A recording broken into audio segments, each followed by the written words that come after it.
Assalamualaikum warahmatullahi wabarakatuh. Alhamdulillah. Alhamdulillah Rabbil Alamin. Wassalatu wassalamu ala ashrafil anbiya wal mursalin wa ala alihi wa sahbihi ajma'in. Ashhadu an la ilaha illallah wahdahu la syarika lah wa ashhadu anna Muhammadan abduhu wa rasuluh la nabiyya ba'da. Allahumma shalli ala sayyidina Muhammad wa ala ali sayyidina Muhammad. Jemaah yang dimuliakan Allah Subhanahu wa taala. Ada seorang ateis yang menuntut akan eksistensi Tuhan Allah Subhanahu wa taala agar bisa menunjukkan dirinya sehingga Allah itu dapat terlihat, sehingga dia meyakini bahwa Allah itu benar adanya. Hal ini bisa saya asumsikan ibarat seekor ikan yang terus berjalan berenang di dalam air, lalu dia bertemu dengan ikan yang lain dan dia bertanya, "Di mana air?" Seekor ikan bertanya, "Di mana keberadaan air?" Padahal ikan itu sendiri berenang di dalam air, tapi dia tidak menyadari bahwa dia berenang di dalam air sehingga dia mencari di mana keberadaan air. Dan ikan tersebut terus berenang sampai dia bertemu dengan ikan yang lainnya yang juga sama-sama mencari di mana keberadaan air. Lalu jumlah mereka pun bertambah banyak. Bisa kita contohkan seandainya ikan tersebut mengumpulkan ikan-ikan yang lain berjumlah 100 ekor ikan. Mereka mengadakan rapat, musyawarah, muktamar besar untuk menceritakan bagaimana caranya kita bisa menemukan air. Mereka rapat di dalam air, mereka musyawarah di dalam air, tapi yang mereka rapatkan, yang mereka musyawarahkan, bagaimana cara kita bisa mendapatkan air, bisa melihat air, dan bisa merasakan air. Sampailah pada puncak keputusan hasil rapat, mereka memutuskan bahwa sesungguhnya air itu tidak ada. Air itu tidak ada. Mereka sepakat bahwa air itu tidak ada. Ikan-ikan itu sepakat dalam rapat mereka bahwa air itu tidak ada. Dan mereka sebarkan paham mereka kepada ikan-ikan yang lain bahwa sesungguhnya air itu tidak ada. Padahal mereka tidak sadar bahwa mereka hidup di dalam air, mereka dapat rezeki di dalam air, mereka berkembang biak di dalam air, mereka dapat makan di dalam air. Coba bawa ikan ke darat, maka ikan pasti akan mati. Kenapa? Karena ikan bernafas dengan insang, insang itu akan berfungsi hanya di dalam air. Jika berada di darat, insang itu tak dapat berfungsi, tak dapat bernafas. Jadi sesungguhnya ikan-ikan itu tidak menyadari bahwa kehidupan mereka berada di dalam air itu sendiri. Begitulah sulitnya kita memberi pemahaman kepada orang ateis bahwa sesungguhnya Allah lah yang memberi dia kehidupan, Allah yang memberi kita kehidupan, Allah yang memberi kita nyawa, Allah yang memberi kita rezeki, Allah yang memberi kita makan, Allah mengizinkan kita untuk berkembang biak. Lantas mereka tidak percaya bahwa sesungguhnya Allah itu ada. Itulah yang ada dalam pemikiran orang-orang ateis tersebut. Kita yang mengetahui bahwa air itu ada, mengetahui sifat-sifat air. Sifat air yang pertama, air tersebut bersifat membasahi. Yang kedua, air mengalir dari tempat yang tinggi ke tempat yang lebih rendah. Lalu air sifatnya jika dipanaskan akan mendidih. Dan jika didinginkan pada suhu 0 derajat Celcius, maka air tersebut akan membeku. Kita yang mengetahui adanya air, mengetahui sifat-sifat air. Orang ateis tidak mengetahui sifat-sifat dari Allah Subhanahu wa taala, sehingga mereka berani menantang, ingin melihat eksistensi Allah Subhanahu wa taala. Kenapa mereka berani? Karena mereka tidak memahami sifat-sifat Allah Subhanahu wa taala. Maha kuasa, Maha esa, Allah Maha mengetahui, Allah Maha melihat, Allah Maha mendengar. Allah Maha mengetahui. Bagaimana Maha mengetahuinya Allah Subhanahu wa taala? Jangankan apa yang kita lakukan, jangankan apa yang kita perbuat, jangankan apa yang kita ucapkan, apa yang kita rahasiakan, Allah tahu. Sifat ini tidak diketahui oleh orang-orang ateis, hingga mereka tidak meyakini adanya Allah Ta'ala. Mereka berani menantang Allah Subhanahu wa Ta'ala karena mereka tidak mengenal sifat-sifat dari Allah Subhanahu wa Ta'ala. Kita asumsikan lagi seekor tikus. Seekor tikus sangat mengenal karakter dan sifat dari seekor kucing.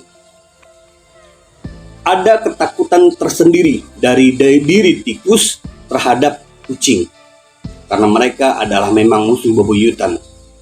Suatu ketika, kumpullah beberapa ekor tikus rapat untuk membicarakan bagaimana caranya kita mengetahui keberadaan kucing. Pada saat kucing datang mendekati kita, ada sensor yang kita mengetahuinya. Apabila kita mengetahuinya dari sensor tersebut, maka kita cepat-cepat lari dan menghindar dari kucing yang sedang datang mendekati kita. Lalu seekor tikus di dalam rapat tersebut mengeluarkan ide. Bagaimana jika kita menggantungkan kalung di leher kucing, yang mana di kalung tersebut ada lonceng. Jadi apabila kucing itu datang, lonceng itu akan berbunyi. Dari jauh kita mendengar ada lonceng berbunyi mendekati kita, berarti itu kucing. Berarti kita siap-siap untuk lari menghindar dari kedatangan kucing tersebut. Apakah semua setuju dengan ide ini? Semua tikus setuju. Kami setuju, itu ide yang baik. Pertanyaannya adalah, mana tikus yang mau menggantungkan kalung yang ada loncengnya di leher kucing? Ketika ditanyakan siapa tikus yang berani dan mau menggantungkan kalung di leher kucing, semua tikus bubar, rapatnya bubar. Tak ada satu tikus pun yang berani dan mau menggantungkan kalung di leher kucing. Kenapa? Karena mereka paham betul dan kenal betul bagaimana sifat kucing. Tikus itu lari, bubar karena mereka mengenal dan paham bagaimana sifat dari kucing. Seandainya lah ateis itu mengenal sifat Allah Ta'ala, tunggu, kita pun akan takut pada Allah Subhanahu wa Ta'ala atas kuasanya. Jika ateis itu berpikir secara logika, maka mestinya dia bisa memahami. Jika di siang hari, di siang bolong yang sangat panas terik, cobalah untuk keluar rumah. Pandang matahari. Buka matamu, pandang matahari. Gak perlu lama-lama, 5 menit saja. Mata kita tidak akan sanggup memandang matahari. Mata kita tidak sanggup memandang matahari. Itu baru matahari yang diciptakan Allah. Kita sudah tak sanggup untuk memandangnya. Bagaimana Allah yang menciptakan matahari? Mata kita akan perih, sakit, berair karena luar biasa sinarnya matahari. Itu baru sinar matahari. Matahari Allah yang menciptakan. Matahari diciptakan Allah Subhanahu wa Ta'ala. Kita tak sanggup melihatnya. Bagaimana kita bisa sanggup melihat yang menciptakan matahari? Tentu kita lebih tak sanggup lagi. Bisa jadi tak ada daya dan upaya kita untuk bisa melihat yang maha menciptakan kita. Melihat matahari saja kita tak sanggup, apalagi kita diminta untuk melihat yang menciptakan matahari. Riwayat yang lain saya ceritakan. Perkara ateis ini sudah lama terjadi. Seorang ateis menggemparkan suatu kota, menggemparkan banyak-banyak ulama, sehingga banyak ulama yang kalah atas pemikirannya, atas pemahamannya, atas statement-statementnya yang mengatakan bahwa Tuhan itu tidak ada. Karena dia memiliki teori terhadap semua yang ada di permukaan bumi ini. Lalu diundanglah salah satu ulama yang tersohor untuk berdebat dengan ateis ini. Disediakanlah panggung, waktu dan tempat sudah ditentukan. Ateis ini sudah banyak berbicara di depan halayak ramai, namun ulama tersebut tak juga kunjung datang. Sudah lama ateis ini bercerita tentang konsep yang ada di kepalanya, bahwa Tuhan itu tidak ada. Tidak ada yang menciptakan bumi ini. Bumi ini ada dengan sendirinya. Dunia ini ada dengan sendirinya. Tidak ada menciptakannya. Berarti Tuhan itu tidak ada. Sekian lama semuanya menunggu kehadiran ulama yang ditunggu-tunggu. Ketika ateis itu mengatakan, "Mana ulama kalian yang kalian janjikan untuk bertemu denganku, untuk berdebat denganku?" Dia tak datang. Ketika hendak turun panggung, lalu ulama tersebut pun mengacungkan tangan dan naik ke atas mimbar mengatakan, "Mohon maaf, aku terlambat datang." Ateis itu bertanya, "Kenapa Bapak terlambat datang?" Ulama ini menceritakan bahwa, "Aku tinggal di seberang sungai. Ketika aku hendak datang ke tempat ini, aku harus menyeberangi sungai dan tidak ada satu sampan atau perahu yang bisa membawaku menyeberangi sungai sehingga aku sampai ke sini. Itu yang membuat aku terlambat." "Lalu bagaimana cara Bapak sampai ke sini?" Ateis itu bertanya. "Seketika ada petir yang menyambar sebuah pohon. Pohon itu tumbang, lantas jatuh ke sungai. Ketika jatuh ke sungai, batang pohon tersebut langsung berubah menjadi sampan. Dahan-dahannya berubah menjadi dayung. Lalu aku naik perahu tersebut, aku naik sampan tersebut, aku dayung, aku kayu, maka sampailah aku ke tempat ini." Ateis itu terbingung, terdiam, lalu mengatakan bahwa,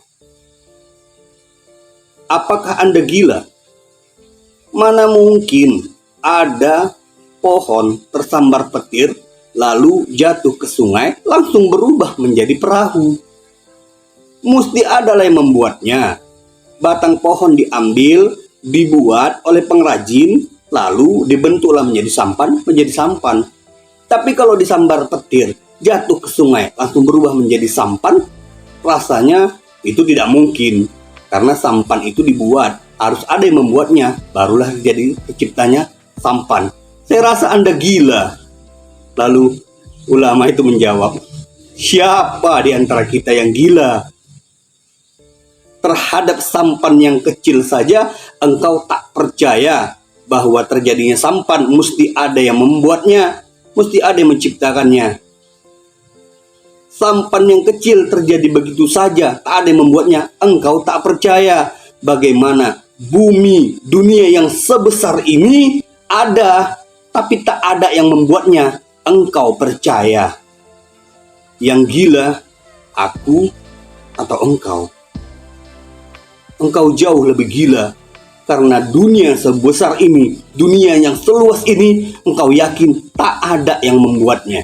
Sementara perahu yang kecil, engkau tak percaya kalau perahu itu ada dengan sendirinya, tak ada yang membuatnya. engkau tak percaya. Jadi sesungguhnya di antara kita berdua, siapa yang gila? Ateis itu terdiam, lalu turun dari panggungnya. Inilah contoh iktibar, beberapa contoh yang saya paparkan mengenai pemikiran-pemikiran ateis yang menyatakan bahwa Tuhan itu tidak ada. Mereka tidak bertuhan, mereka yang salah. Kita bertuhan, kita yang benar. Sebaiknya kita yang benar, mereka yang salah. Jangan sampai dalam berargu argumen malah kita yang kalah, padahal kita yang benar. Semoga bermanfaat bagi semuanya, mempertebal iman dan takwa kita pada Allah Subhanahu wa taala. Demikian yang dapat saya sampaikan. Kurang lebih saya mohon maaf dan mohon ampun pada Allah Subhanahu wa taala. Akhir kalam, usikum nafsi bitaqallah. Assalamualaikum warahmatullahi wabarakatuh.